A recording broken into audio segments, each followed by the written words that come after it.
Now let us see the students about a new topic, AC generator.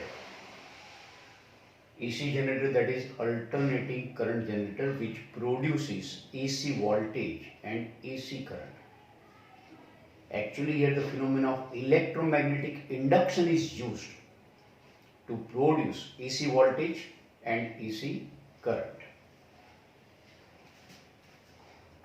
This AC generator works on the principle of electromagnetic induction.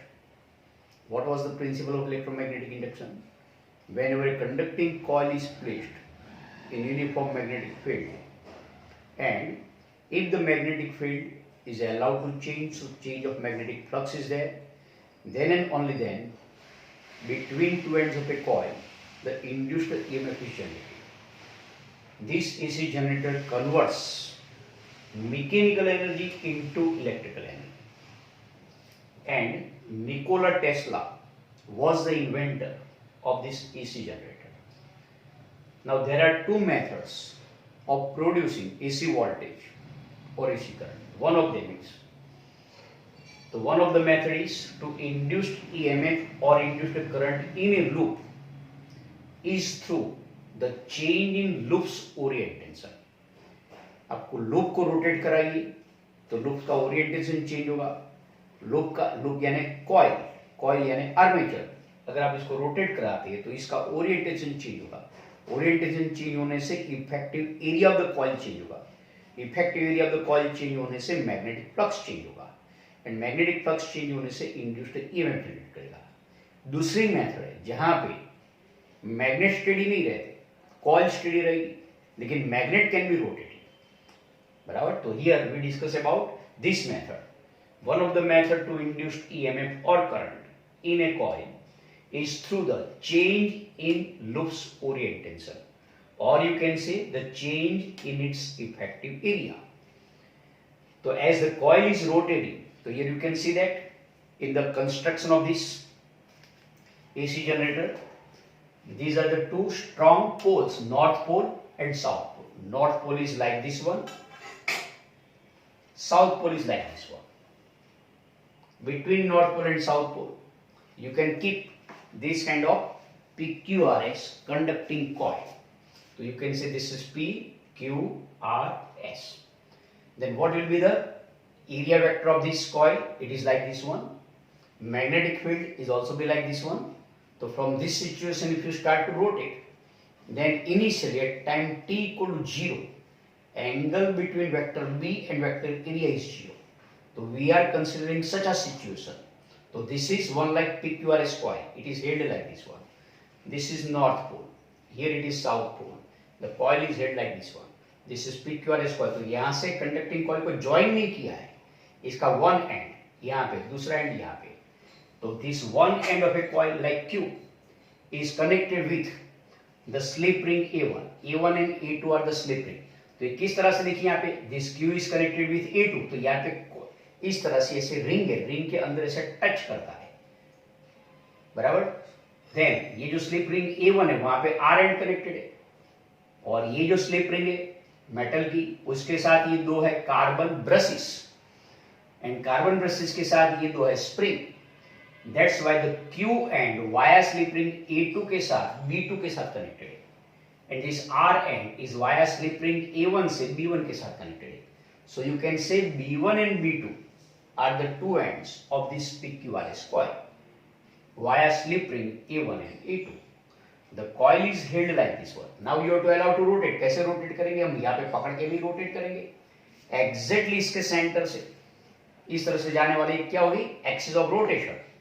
तो ये है axis of rotation, और ये axis of rotation को आपको rotate करना है. rotate करने के लिए actually यहाँ पे one giant wheel होगा, और giant wheel को आप घुमाते जाइए. तो जैसे वो घूमती जाएगी तो PQRS coil go on rotating, and as it go on rotating, effective area of the coil goes on changing. So here,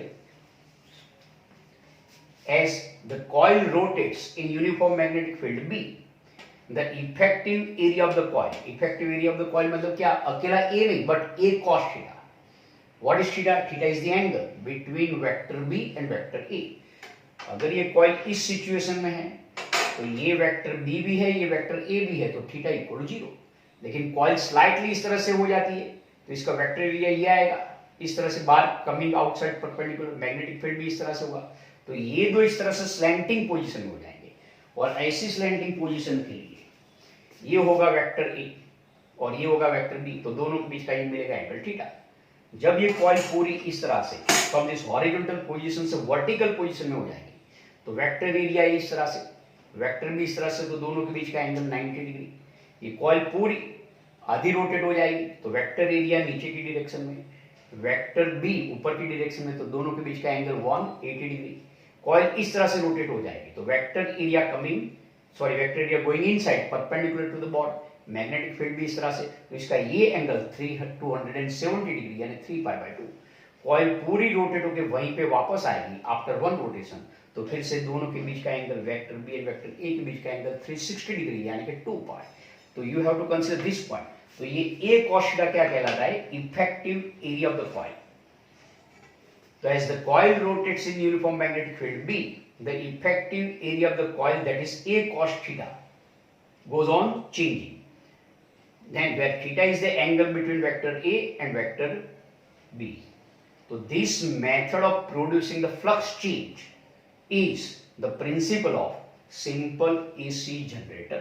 अब यहां से आपको इधर की साइड आना है, as shown in this diagram, as I discussed earlier. This is diagram of simple AC generator. It consists of PQRS coil, which is mounted on the rotor shaft. The axis of rotation of the coil, axis of rotation of the coil, is perpendicular to magnetic field. Axis of rotation इस तरह से, magnetic field इस तरह से, is perpendicular to the magnetic field B. The coil PQRS now is called armature. Can be mechanically rotated by some external means. जैसे मैंने आपको कहा कि ये एक्सिस को एक यहाँ पे जैसे बाइसिकल का एक व्हील है तो इसके सेंटर के साथ कनेक्ट कर दो, यहाँ पे हैंडल लगा दो, हैंडल से बाइसिकल का व्हील घुमाइए तो घूमते जाएगा, तो ये एक्सिस रोटेट होगी, तो PQRS coil go on rotating. The coil PQRS, that is called armature, can be mechanically rotated by some external means. और जैसे आप रोटेट करेंगे तो उसी के साथ क्या होगा? A cos theta चेंज होगा, मतलब magnetic flux phi equal to AB cos theta also changes. So due to rotation of the coil, the magnetic flux linked with the coil changes. And जैसे मैग्नेटिक फ्लक्स चेंज होगा तो according to Faraday's law, an EMF is induced in the coil, and ये induced EMF is induced across the Q end and R end. But Q is connected with slip ring A2 के साथ, A2 से इसका connection B2 है, R and का connection slip ring A1 के साथ B1 है। तो you can say that the EMF is generated across B1 and B2, which are now considered as two ends of the ring. Across is two ends B1 and B2. As the ends of the coil are connected to an external circuit. अब यहाँ पे across B1 and B2 आपको एक resistive wire लगा दीजिए, अब छोटा सा इलेक्ट्रिक बल्ब ज्वाइन कर दीजिए तो ये सर्किट कंप्लीट होगी। एंड सर्किट कंप्लीट होगी तो current will flow either from B1 to B2 और from B2 to B1, that depends on polarity. Positive terminal से करंट बाहर आएगा, नेगेटिव टर्मिनल में करंट एंटर होगा। तो are connected to an external circuit by means of the slip rings A1 and A2 and carbon brushes, तो ये है carbon brushes. The AC voltage across B1 and B2 ends, तो आपको AC voltage जो generate होगा वो across B1 and B2. Now if the coil is rotated, अब ये coil को हम फिक्स कर देते हैं रोटेशन कि इसकी एंगुलर स्पीड कितनी, तो I take angular speed omega is constant, supposed to be 2π radian per second. What does it means? It means this kind of the coil is completing one rotation in 1 second. So its angular speed is 2π radian per second. If its angular speed I say 4π radian per second, तो 1 second में ये दो rotation करेंगे। If I say angular speed is 10π radian per second, then this coil in 1 second completing 5 rotation. So how much angular speed? So in order to understand this concept easily, I consider angular speed omega is 2π radian per second. If the coil is rotated with constant angular speed omega, और इस तरह से rotate करते करते किसी भी एक time T पे इस तरह की सिचुएशन में आता है वो चाहे टाइम कोई भी हो, तब इसका वेक्टर एरिया इस तरह से, मैग्नेटिक फील्ड इस तरह से, तो दोनों के बीच का बनता हुआ एंगल, तो एंगल कैसा होगा, theta equal to omega t. क्यों? क्योंकि ओमेगा का यूनिट क्या है, रेडियन पर सेकंड, टाइम का यूनिट क्या है, सेकंड, सेकंड सेकंड कैंसिल, तो ओमेगा टी का यूनिट क्या मिलेगा, रेडियन, तो radian is nothing but one angle, तो that angle theta will be equal to omega T. So theta equal to omega t is the angle between vector B and vector A. Here we are assuming at time t equal to 0, theta is equal to 0. As a result, effective area of the coil A cos theta changes. जैसे rotate होती जाएगी तो उसी के साथ effective area change होगा with the time. So magnetic flux linked with the coil also changes with the time. And now what is the equation of magnetic flux? That will be right.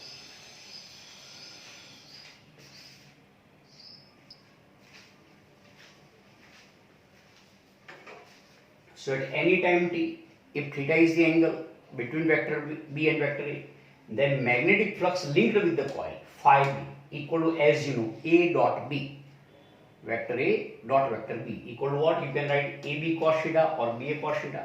Put value of theta, to theta equal to क्या मिलेगा, BA cos theta is omega t. So magnetic flux phi B equal to BA cos omega t, जिसमें B magnetic field constant, area of the coil constant, time change होता है तो omega T change होगा, omega T change होता है तो function cos omega T change होगा, and cos omega T change होगा तो मैग्नेटिक फ्लक्स चेंज होगा, एंड मैग्नेटिक फ्लक्स चेंज होगा तो according to Faraday's law induced EMF equal to minus D phi by D T what generate होगा। तो for rotating coil, मान लो having N turns, then the induced EMF generated across the two ends B1 and B2 according to Faraday's law is E equal to minus n times d phi B by dt equal to minus n d by dt of magnetic flux phi B की equation B A cos omega t। तो n as it is, B as it is, A as it is, and cos का derivative minus sine, and cos omega t है तो t के साथ जो omega वो बाहर आएगा, तो आंसर मिलेगा n b a omega sine omega t। तो this is the equation of induced EMF generated across two ends B1 and B2. तो this induced EMF equal to n b a omega sin omega t। फिर से इसमें भी t be the function is there, तो this is that at the time changes this induced EMF also goes on changing, but n constant, b constant, a constant, omega constant, ये चारों का product n b a omega taking sin omega t equal to +1, you can write it is equal to E0 as the maximum value of induced EMF when sin omega t is +1 or -1. So we are considering its positive value. The value of maximum EMF is NAB omega. Therefore, this value of induced EMF is equal to what we can write according to this equation, E0 sin omega t is the instantaneous value of induced EMF. अब ये instantaneous value time के साथ कैसे change होगा, according to this equation magnetic flux कैसे change होगा, इसका मैंने यहाँ पे टेबल बताया हुआ है, वो टेबल हम बाद में डिस्कस करते हैं। तो as the value of this EMF changes, तो जब साइन ओमेगा टी +1 तो आपको ये मिलेगा plus E0, sign omega T -1 तो आपको मिलेगा माइनस E0। मतलब क्या, as the value of this EMF changes between +E0 and -E0, the sign यानी कि polarity of B1 and B2 also changes with time.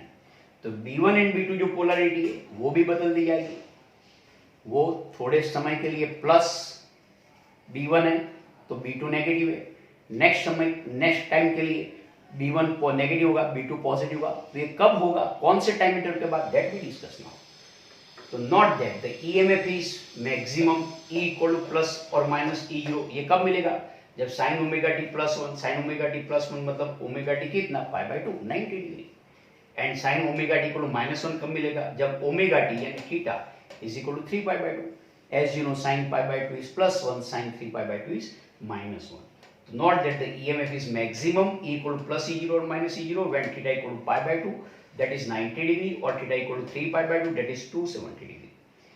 As soon as the direction of EMF, that is polarity of B1 and B2 changes, B1 plus है B2 minus है तो B1 में से current आएगा B2 तक, B1 negative है B2 plus है तो B2 में से करंट आएगा B1 तक। तो क्या होगा, as soon as the direction of EMF यानी polarity of B1 and B2 change होगा, periodically, then accordingly the direction of current in the coil also changes periodically, and that's why this current is not a continuous current in one direction. Actually in simple DC circuit जहाँ पे एक resistive wire 1.5 volt का dry cell आपने लगाया है, तो positive terminal से current आएगा, नेगेटिव टर्मिनल करंट जाएगा, तो पॉजिटिव से कंटिन्यूसली नेगेटिव की ओर जाता ही रहेगा. अगर ये करंट इस तरह का एंटी क्लॉकवाइज और आपको क्लॉकवाइज करना है तो इसकी पोलैरिटी बदलनी पड़े, ये पॉजिटिव को यहाँ लगा दो, नेगेटिव को इधर लगा दो, तब इसका डायरेक्शन बदलेगा. जबकि यहाँ पे ऐसा नहीं है. यहाँ पे तो after every definite time interval B1 and B2 go on changing that polarity, plus से माइनस, माइनस से प्लस. इसीलिए करंट कैसा होगा, for certain time interval flow in clockwise direction, for next time interval it will flow in anti clockwise direction. That means what this current is said to be changing current, alternatingly changing current, and that's why it is said to be what alternating current is there. As we know that omega equal to 2 pi f, or it can be written as 2 pi mu, then this equation of E0 equal to E0 sin omega की जगह 2 pi f into t. What is f? तो f is frequency of revolution of generator's coil. ये coil को आप एक second में कितनी बार rotate कराते हैं वो है फ्रीक्वेंसी. एक सेकंड में 10 बार तो इसकी फ्रीक्वेंसी 10 रिवोल्यूशन, एक सेकंड में एक बार तो इसकी फ्रीक्वेंसी 1 रिवोल्यूशन पर सेकंड, एक सेकंड में 5 बार रोटेशन कराते हैं तो इसकी फ्रीक्वेंसी 5 रिवोल्यूशंस पर second. So f is the frequency of revolutions of generators coils like PQRS. Now there are 3 kind of the AC generator. तो इसमें कौन सा आप सोर्स यूज करते हैं in order to rotate the coil, PQRS coil को rotate करने के लिए. Accordingly they are the different generator. The first one is hydro electric generator. अब हाइड्रो इलेक्ट्रिक जनरेटर कैसे जनरेट होगा, as you know about the dams, the dam is completely fully filled up with water. तो from the certain height, that means from the top layer of the dam, when the water is falling, and this water is allowed to be fall on the turbines. As the turbines rotates, the coil PQRS rotates. Coil PQRS rotates, then the EMF or AC voltage is generated. Then ऐसे generator को क्या कहेंगे, hydro electric generator. तो mechanical energy required for the rotation of the armature, यानी कि for the rotation of the coil is provided by the water falling from some height, as for example from dam. तो dam से waterfall कराते हैं. दूसरा आता है thermal generator. अब थर्मल जनरेटर में फिर से आपको कॉइल को रोटेट करानी है, लेकिन अब यहाँ पे कॉइल को रोटेट कराने के लिए स्टीम यूज करेंगे, और वो steam under A high pressure go on rotating that coil. And steam कहां से लाएंगे, वाटर में से. वाटर को क्या करेंगे, बॉयल करेंगे. बॉयल करने के लिए क्या यूज करेंगे आप, कोल. तो देखिए यहाँ पे water is heated to produce a steam by using coal or other sources. This steam at high pressure produces rotation of the coil, and thereby which the EMF is generated. Then such a generator is called thermal generator. तीसरा generator आता है nuclear generator. अब nuclear generator में फिर से coil को ही rotate करनी है, लेकिन ये कॉइल को रोटेट करने के लिए फिर से स्टीम यूज करनी है. लेकिन अब ये स्टीम यहाँ पर कोल लेके वाटर को हीट नहीं कर रहे, लेकिन न्यूक्लियर एनर्जी से. वो आप पढ़ेंगे 12th स्टैंडर्ड में. तो यहां पे in nuclear generator instead of coal, nuclear fuel is used to produce steam by heating the water, and then that steam under high pressure go on rotating the coil and producing EMF.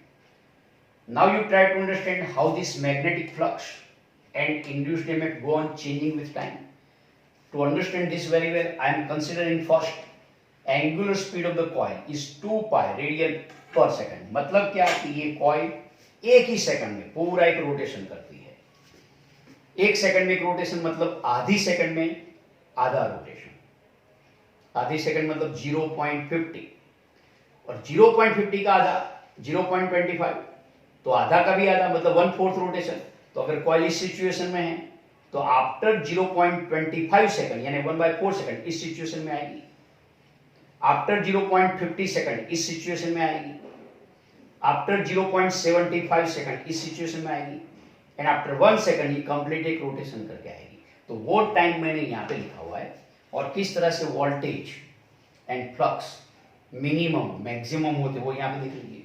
तो this is the time call 0 second 0.25 second यानी 1/4, 0.50 second यानी 1/2 second, 0.75 second यानी 3/4 second, and 1.0 second because periodic time I am taking 1 second.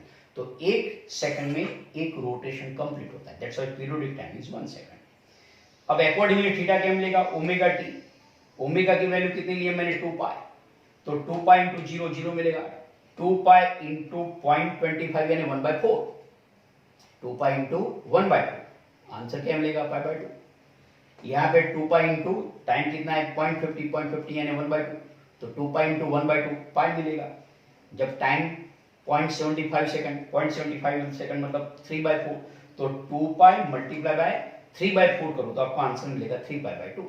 And यहाँ पे time T की value कितनी है 1, तो 2 pi into 1 becoming equal what 2 pi. तो these are the different angle during one rotation. अब यहाँ पे कॉरस्पॉन्डिंग कॉस ओमेगा टी कितना, साइन ओमेगा टी कितना, तो यहाँ पे जब ओमेगा टी 0 तो cos 0 is +1, cos pi is 0, cos pi is equal to -1, cos 3 pi is 0, cos 2 pi is +1। अब साइन ओमेगा टी 2 की वैल्यू, तो साइन जब ओमेगा टी 0 तो sine omega t 0, omega t is pi, sine omega t is +1, omega t is pi, sine omega t is 0, omega t is 3 pi, sine omega t is -1, and omega t is 2 pi and sine 2 pi sine 0 equal 0। अब यहाँ पे flux phi B की value accordingly, तो देखिए यहाँ पे phi B equal क्या है, बी ए कॉस ओमेगा टी। तो यहाँ पर कॉस ओमेगा टी की वैल्यू +1 है, इसीलिए क्या बी ए इंटू 1, तो बी ए। फिर यहाँ पे क्या है, ओमेगा टी की वैल्यू 0 है, सॉरी ओमेगा टी की वैल्यू कॉस ओमेगा टी की वैल्यू 0 है, तो बी ए इंटू 0 0 मिलेगा। फिर से यहाँ पे ओमेगा टी की वैल्यू -1 है, तो बी ए इंटू -1 बी ए, और ये यहाँ पे ओमेगा टी की वैल्यू 0 है, तो फिर से मैग्नेटिक फ्लक्स 0, और ओमेगा टी की वैल्यू +1 है तो प्लस बी ए।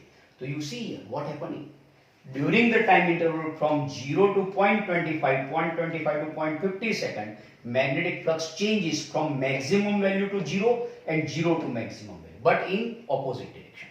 मान लो मैं बी ए की वैल्यू यहाँ पे 100 वेबर लेता हूँ, तो टाइम t इक्वल टू 0 पे मैग्नेटिक फ्लक्स इज 100, फिर रिड्यूस होता जाएगा 0 हो जाएगा, एंड फिर ऑपोजिट डायरेक्शन मैग्नेटिक फ्लक्स -100 मिलेगा। कौन से टाइम इंटरवल पे, 0 से लेके पाई टाइम इंटरवल, 0 से लेके पाई। तो pi -0 equal to pi is the time interval during which this kind of magnetic flux changes from maximum to 0, 0 to maximum, but in opposite direction. Then for the next time interval, pi से 2 pi, pi से 2 pi मतलब फिर से 2 pi minus pi equal to pi, तो pi पे कितना है magnetic flux maximum, फिर ये क्या हो जाएगा 0, फिर से यहाँ पे क्या मिलेगा +1, तो मान लो -100, तो -100 से कम होता जाएगा 0, एंड 0 से +100। अकॉर्डिंगली अब जब यहाँ पे मैग्नेटिक फ्लक्स मैक्सिमम है तब वोल्टेज 0 है, ये ध्यान रहे। तो फिर से टाइम इंटरवल 0 से पाई मतलब pi -0 equal to pi time interval during which the voltage changes from 0 to maximum, maximum to 0। मान लो यहाँ पे 0 वोल्टेज है तो मैक्सिमम वोल्टेज +5 है, तो यहाँ पे फिर 0 हो जाएगी। तो ये वोल्टेज कैसा होगा, अक्रॉस B1 एंड B2 पहले 0 के बाद जैसे ही टाइम बढ़ता जाएगा 0 से 0.25 सेकंड, तो ये वोल्टेज बढ़ता जाएगा। अब ये 0.25 सेकंड को भी आप 5 इंटरवल में ले लीजिए, तो 0 के बाद 0.05, 0.110, 0.10, 0.15, 0.20, 0.25, तो ये 0 से वोल्टेज बढ़ता जाएगा, 0 से 1, 1 से 2, 2 से 3, 3 से 4, 4 से 5, एग्जैक्टली 0.25 सेकंड पे। फिर बाद में वोल्टेज कम होता जाएगा उसी सीक्वेंस में, 5 के बाद 4, 3, 2, 1 एंड 0, एंड फिर बाद में ये नेगेटिव आता है।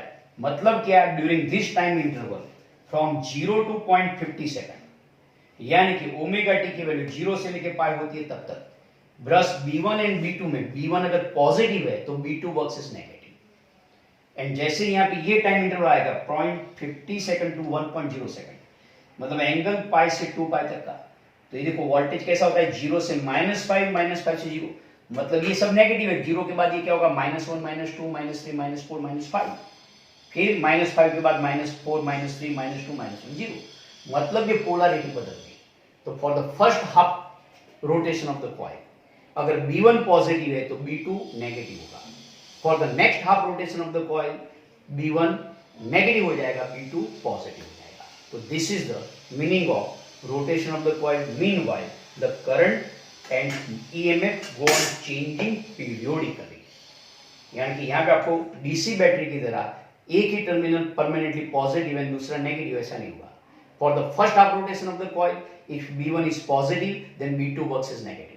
For the second half rotation of the coil, the B1 is negative, then B2 will work as positive. And accordingly, the current will be in clockwise or it will be in anti-clockwise through the PQRS coil.